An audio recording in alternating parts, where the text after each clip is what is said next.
The evening of December 11th, Colossians 3:24 says, "You serve the Lord Christ." To what supreme order of officials were these words spoken? To kings who proudly boast of divine rights? No, too often do they serve themselves, or even Satan, and forget the God whose sufferance permits them to wear their mimic majesty for their little hour. Then does the apostle speak to those so-called right reverend fathers in God, the bishops, or the venerable archdeacons of the church?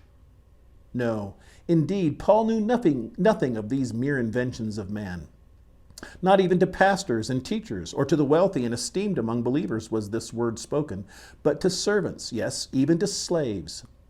Among the toiling multitudes, the journeymen, the day laborers, the domestic servants, the drudges of the kitchen, the apostle found, as we find still, some of the Lord's chosen, and to them he says, "Whatsoever you do, do it heartily as to the Lord and not unto men, knowing that of the Lord you shall receive the reward of the inheritance, for you serve the Lord Christ." This saying ennobles the weary routine of earthly employments and sheds a halo around the most humble occupations. To wash feet may be servile, but to wash his feet is royal work. To unloose the shoe latchet is poor employ, but to unloose the great master's shoe is a princely privilege.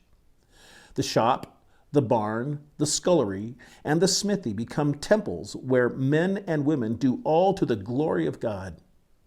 Then divine service is not a thing of a few hours and of a few places, but all of life becomes holiness unto the Lord, and every place and thing as consecrated as the tabernacle and its golden candlestick.